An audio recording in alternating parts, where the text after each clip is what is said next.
Railway infrastructure সেক্টরের একটা অন্যতম কোম্পানি যার নাম হচ্ছে আরভিএনএল। আরভিএনএলের হচ্ছে আমরা ফান্ডামেন্টালসটাকে নিয়ে অ্যানালিসিস করব, দেখব যে কোম্পানিটা ফান্ডামেন্টালি কতটা সাউন্ড রয়েছে। তো কোম্পানিটা এখন ট্রেড করছে 350 টাকায়, এখন ট্রেড করছে। আমরা যদি চলে যাই কোম্পানিটার মার্কেট ক্যাপিটালাইজ, দেখি মার্কেট ক্যাপিটালাইজ কত রয়েছে। তো অ্যাপ্রক্স বলতে পারেন 73,000 কোটি টাকার মার্কেট ক্যাপিটালাইজ, অর্থাৎ এই কোম্পানিটাকে আমরা লার্জ ক্যাপ টাইপের কোম্পানি হিসাবে কনসিডার করতেই পারি। তো কোম্পানিটার আমরা যদি আরওসি দেখি, রিটার্ন অন ক্যাপিটাল এমপ্লয়েড আছে 18.7%, আরওই রিটার্ন অন ইকুইটি আছে 20.4%। তাহলে আরওসি আর আরওই হচ্ছে ডিসেন্ট রয়েছে। তো কোম্পানির পারফরমেন্সের ওপরে কিন্তু ডিপেন্ড করে আরওসি আর আরওই, এটুখানি মাথায় রাখবেন।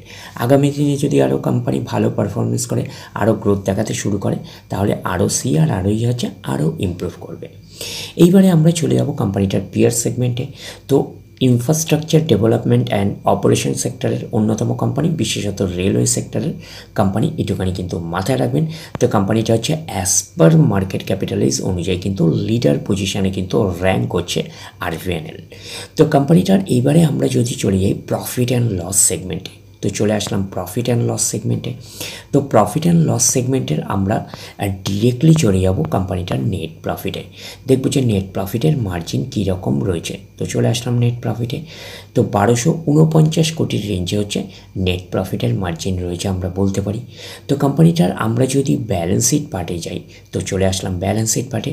তো ব্যালেন্স শিট পার্টের হচ্ছে আমরা ফার্স্ট পার্ট যেটা যাব সেটা হচ্ছে রিজার্ভ অ্যান্ড সারপ্লাসে। তো চলে আসলাম রিজার্ভ অ্যান্ড সারপ্লাসে।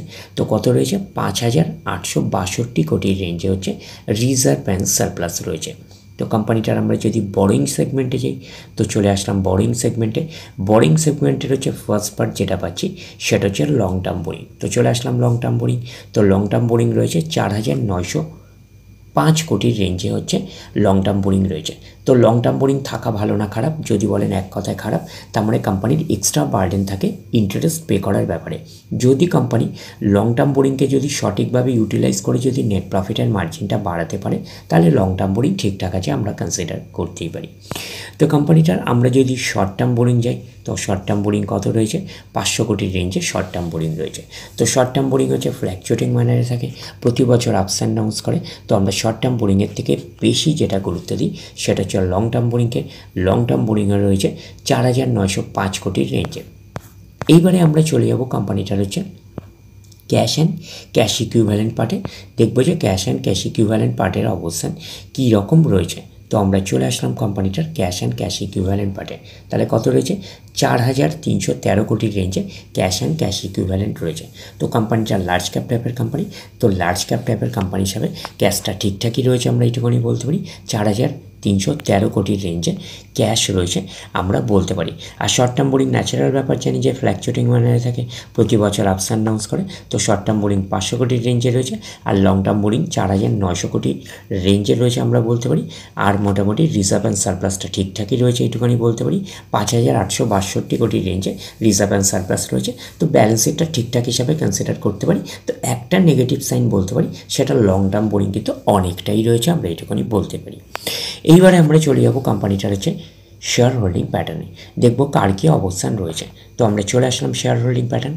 আমরা ডিরেক্টলি চলে যাব কোম্পানিটার হচ্ছে প্রোমোটার পার্টে। তো প্রোমোটার মিন্সকে কোম্পানির ওনার কত পার্সেন্ট স্টেক হোল্ড করে রয়েছে? 72.84% স্টেক হোল্ড করে রয়েছে প্রোমোটার। তো অ্যাজ পার সেবির রুলস অনুযায়ী কিন্তু প্রোমোটার ম্যাক্সিমাম 75% পর্যন্ত কিন্তু স্টেক হোল্ড করে রাখতে পারে। তো সেখানে কিন্তু প্রোমোটার ম্যাক্সিমামই স্টেক হোল্ড করে রয়েছে, 73%-এর মতন স্টেক হোল্ড করে রয়েছে।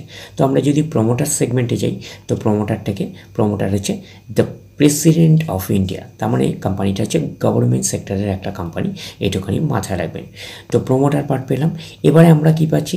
প্রোমোটার পার্টের পরে প্রোমোটার 73-এর কাছাকাছি, আর হচ্ছে এফআইএস ফরেন ইনস্টিটিউশনাল ইনভেস্টর রয়েছে 5.10%, ডিআইএস হচ্ছে ডোমেস্টিক ইনস্টিটিউশনাল রয়েছে 6.16%, আর গভর্নমেন্ট হচ্ছে না থাকার মতন 0.01%, আর পাবলিক রয়েছে 15.89%। তাহলে এইটুখানি বলতে পারি প্রত্যেকেরই কিন্তু কম বেশি ইনভলভমেন্ট রয়েছে। তো শেয়ার হোল্ডিং প্যাটার্নটাকে ডিসেন্ট টাইপের শেয়ার হোল্ডিং প্যাটার্ন হিসাবে আমরা কনসিডার করতেই পারি। তো কোম্পানিটার নাম বলাই হয়ে গেছে RVNL, অর্থাৎ রেল বিকাশ নিগম লিমিটেড। তো কোম্পানিটা একটা লার্জ ক্যাপ টাইপের কোম্পানি। তো লার্জ ক্যাপ টাইপের কোম্পানি হিসাবে কোম্পানিটাকে আমরা ফান্ডামেন্টালি সাউন্ড কোম্পানি হিসাবে কিন্তু কনসিডার করতেই পারি। যদি কোম্পানির একটা নেগেটিভ সাইড বলেন তো সেটা হচ্ছে লং টার্ম বোরিং কিছুটা রয়েছে, আমরা এইটুখানি বলতেই পারি। নাহলে ওভারঅল কিন্তু ব্যালেন্স শিটটা ঠিকঠাকই রয়েছে, আমরা কনসিডার করতে পারি। তাহলে ওভারঅল ভিউটা আপনাদের কাছে ক্লিয়ার। তাহলে এই অবধি, নেক্সট ভিডিওতে আবার আপনাদের সাথে আমার দেখা হচ্ছে। ধন্যবাদ।